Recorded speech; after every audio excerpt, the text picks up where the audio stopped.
ओम नमो श्री राम लाल प्रभु जी पर ब्रह्मणे नमः। ओम नमो श्री राम लाल प्रभु जी पर ब्रह्मणे नमः। श्री प्रभु जी के श्री चरणों में कोटिश कोटिश नमन। स्वामी मोलक महाराज जी के श्री चरण में कोटिश कोटिश नमन। मेरे परम आदरणीय भवसागर तारणहार मेरे गुरु जी के श्री चरण में कोटिश कोटिश नमन। आश्रम के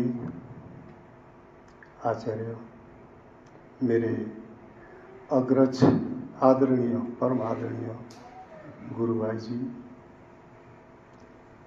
ठाकुर साहब जी के श्री चरण में कोटिश कोटिश नमन। आदरणीय परम आदरणीय मछली आश्रम के आचार्य जी मेरे आदरणीय गुरु भाई जी शास्त्री जी के श्री चरण में कोटिश कोटिश नमन। एवं चांगला के संस्कृत विश्वविद्यालय के प्रमुख डॉक्टर गवाड़े जी के श्री चरण वही मेरे आदरणीय गुरु भाई जी रहे हैं उनके श्री चरण में कोटिश कोटिश नमन। उपस्थित अनन्य प्रभु भक्त एवं मेरे संपूर्ण गुरु भाई बहन जितने भी उपस्थित हैं सभी के श्री चरण में कोटिश कोटिश नमन। आज मैं बड़ा सौभाग्यशाली ठानता हूँ अपने आप को कि आज मुझे वो अवसर मिला कि आप लोगों की मुझे दर्शन प्राप्त हुए। श्री प्रभु जी की बड़ी कृपा हुई है, महाराज जी का आशीर्वाद कि आज प्रदेश ऐसी जगह जहाँ योग है, जहाँ योगियों हैं, महान योगी जहाँ रहते हैं, वैसे महान पुरुषों का आज मुझे दर्शन प्राप्त हुए। मैं बड़ा भाग्यशाली हूँ। मेरा भाग्य है ऐसे विद्वत विद्वान जहाँ पूर्ण शास्त्र के विद्वान रहते हैं, गुरु जी के ऐसे अनन्य शिष्य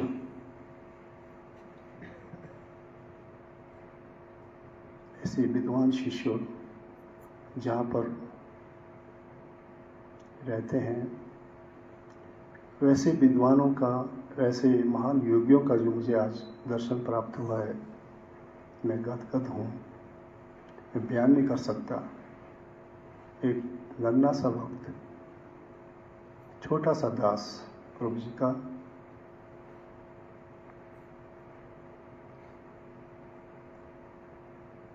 महाराज जी ने अपने चरण में रखा। हमें भाग्यवंश वहाँ के चरण प्राप्त हुए तो जीवन बदल गया। वास्तव में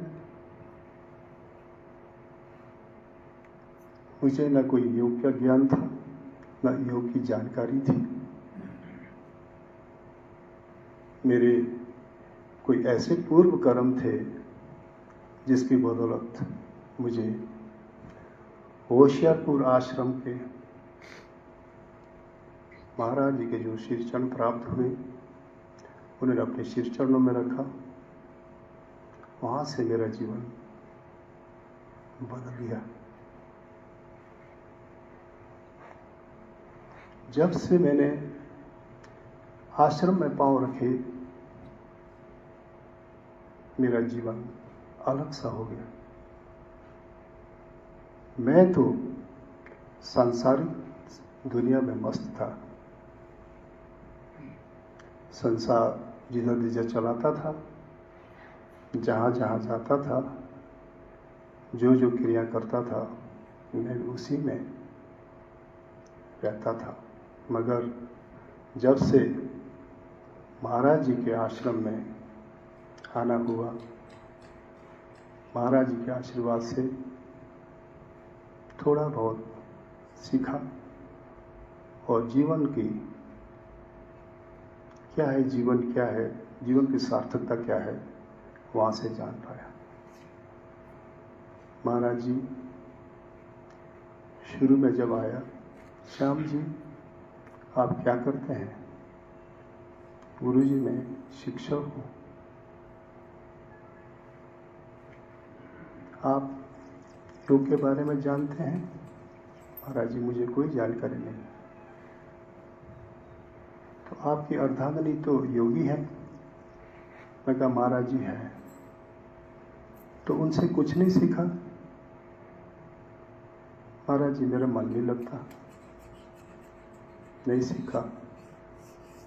तो उनसे सीखा करो, अब उनसे सीखना है आपको। इतना कहा तो मुझे दीक्षा दे दी और मैंने दीक्षा प्राप्त की।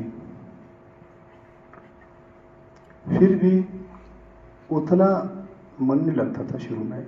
कभी कभार बहुमल वगैरह कर लेता था नेति, और कभी कभी आरती में बैठ जाता था, मगर अंतरात्मा से नहीं था।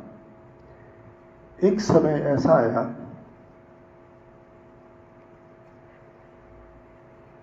मैं तो हर एक चीज भोजन करता था, उससे मेरी स्वास्थ्य में असर हो गया। इतना असर हुआ कि स्थिति अल्सर तक हो गई थी। घर में भी समय समय पर उसका असर होना, और तुरंत ही डॉक्टर को घर बुला के ट्रीटमेंट करवानी पड़ती थी। स्कूल ड्यूटी जाता था तो कभी दिन को उसका असर हो जाता, तो दिन को छुट्टी लेके घर आना पड़ता था। वैसी अवस्था हो गई थी। तो एक दिन तो हमने आपस में बातचीत की, वही अब दवाइयाँ कितनी खानी, ये तो दवाइयों पर तो जीवन नहीं चलेगा, रोज रोज दवाइयाँ लेते रहो, जीवन तो जल्दी समाप्त हो जाएगा। तो इसका उपाय क्या है? तो मेरी अर्धांगिनी सुषमा, ये तो पहले से गुरु जी के शिरचरण में थी, इन्होंने बोला कोई बात नहीं, बॉर्डर पार जाते हैं और महाराज जी से सलाह करते हैं कि अवस्था ये हो गई है, अब क्या करें, इसका उपाय क्या है। तो रूपड़ी आए, फिर वहाँ से फोन किया महाराज जी को। महाराज जी के सामने संपूर्ण अपनी जो समस्या थी रखी। तो महाराज जी ने कहा बेटा चिंता करने की कोई जरूरत नहीं है, अब ऐसा करो, हम आपको योग के टिप्स बताते हैं, क्योंकि क्रिया जो जो क्रियाएं हम बताएंगे आपको निरंतर करनी होगी। तो हम वहाँ से वापस आए, तो महाराज जी ने जो योग की क्रियाएं बताई थी, मैंने निरंतर वो शुरू की। निरंतर शुरू करने के बाद 2-3 महीने में मैं स्वस्थ होने लग गया, मुझे दवाई की जरूरत नहीं पड़ी। तो जब मैं स्वस्थ हुआ, मुझे विश्वास हुआ वास्तव में योग में शक्ति है। सुना तो था मगर विश्वास नहीं था। जब मैंने अपने आप उसका प्रयोग किया तो मुझे आभास हुआ वास्तव में योग में शक्ति है। वहाँ से मेरा मन भी बदल गया, और उसके बाद मैंने फिर आश्रम आके महाराज जी के दर्शन किए, दीक्षा ली। तब से मैं निरंतर योगाभ्यास करता हूँ और कर रहा हूँ, और जितना हो सके श्री प्रभु जी के योग का प्रचार प्रसार करते हैं, जितनी आपको जानकारी है। इसलिए योग एक शक्ति है। योग में, योग के बिना हमारा जीवन व्यर्थ है, बिना योग के। तो महाराज जी हमेशा कहा करते थे, बहुमनेति करते हो? महाराज जी करते हैं, हाँ रोज किया करो आसन प्राणायाम बहुमनेति, इससे शरीर हृष्ट पुष्ट रहेगा जब आप हृष्ट पुष्ट रहेंगे तो आप कोई भी कर्म कर सकते हो। तो इसलिए महाराज जी हमेशा कहते थे योग करना जरूरी है। योग नहीं करेंगे तो स्वस्थ रहेंगे। तो सर मेरा भी आप लोगों से विनम्र है, आश्रम आने से मात्र नहीं होगा। आश्रम में प्रभु जी के चित्र के आगे दर्शन करने से मात्र नहीं होता, इसको अभ्यास में लाना पड़ेगा। महाराज जी कहते थे हमेशा, उनका कहना यही था कि भक्ति करो, सबसे पहले भक्ति करो, योग करो, जो प्रभु जी के नियम है उसको फॉलो करो। तो महाराज जी तो तसत हमारा कहना क्या है कि हम गुरु दीक्षा लेने से मात्र नहीं होगा। गुरु जी के जो उपदेश है, गुरु जी के जो निर्देशन है, उसको फॉलो करना सबसे जरूरी है। नित्य प्रत्येक दिन हमें उसका नित्य उसका अभ्यास करना जरूरी है। जैसे हठ योग है, राजयोग है, भक्ति योग है, कर्म योग है। हठ योग में किस उम्र को क्या क्या करना चाहिए आप तो स्वयं आपको सब विदित है। बच्चों को कौन से योग करने हैं, जवान को कौन से योग करने हैं, और बढ़ती उम्र वालों को कौन कौन से योग करने हैं हठ योग में, आपको सब विदित है। इसी तरह राजयोग है। राजयोग में भी हम जैसे आते हैं आश्रम में, अभी शास्त्री जी ने कितने अच्छे दृष्टांत दिए हैं, बड़े सुंदर।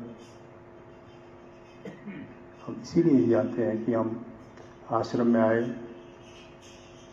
कुछ राजयोग भक्ति योग के टिप्स सीखें, सुने और उसका अनुसरण करें जीवन में, तभी हमें फायदा है।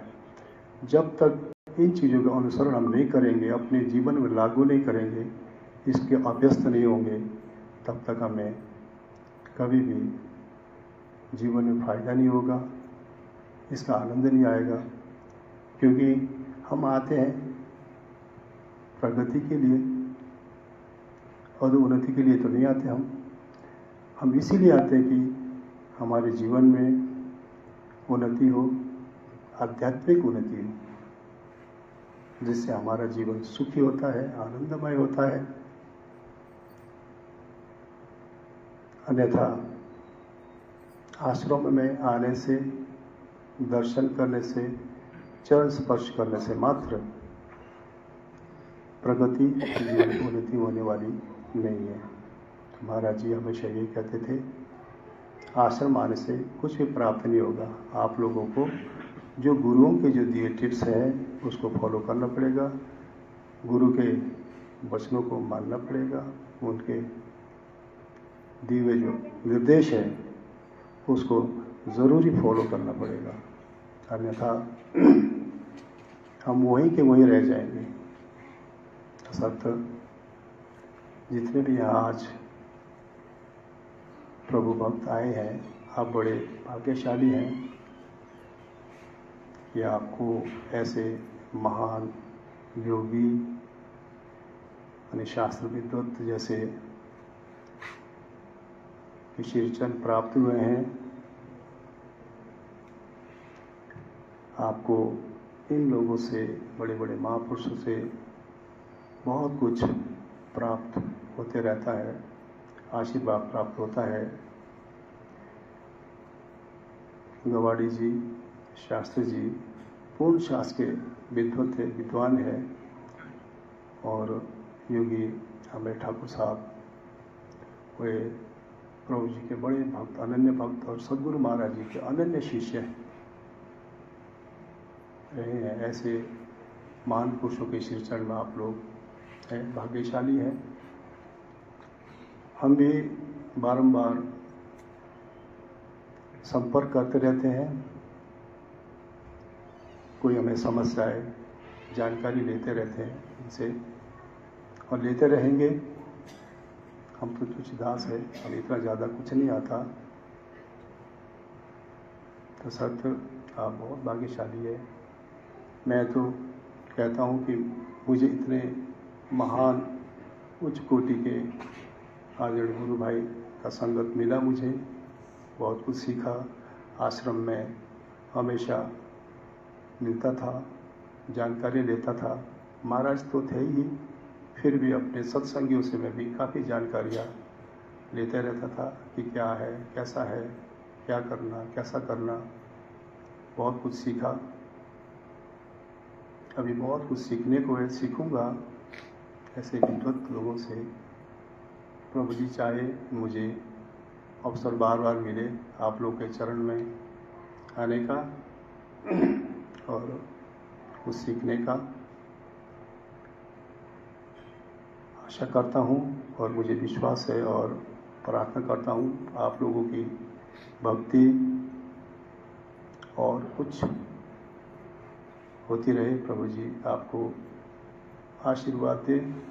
सतगुरु महाराज जी, गुरु महाराज जी आप लोगों को कृपा करे, आशीर्वाद दे। अपने शब्द ही बंद करता हूँ।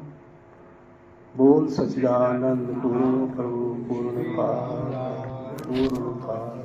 भगवान की जय। तो आचार्य योग साधन आश्रम रांझा नेपाल श्री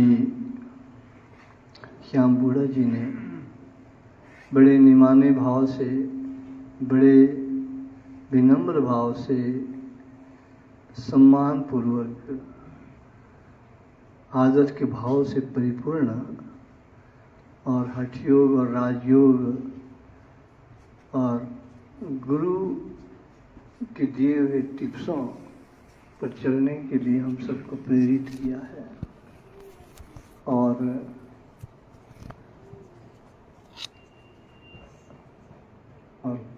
हमको आशीर्वाद भी दिया है, प्रार्थना भी की है भगवान से कि हम सभी योग के पथ पर भक्ति की राह में निमाने होकर आगे बढ़ते रहें। और ऐसी कामना हमारे लिए इन्होंने की, ऐसी दुआ की, ऐसी प्रार्थना की, उसके लिए हम इनके बहुत आभारी हैं। और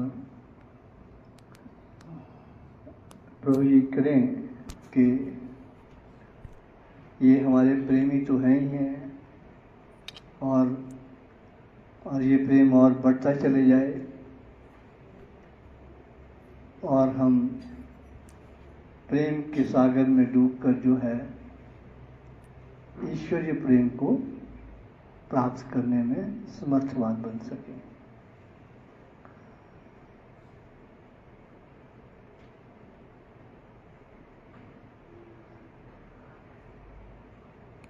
तो इसके बाद मैं प्रार्थना करूंगा कि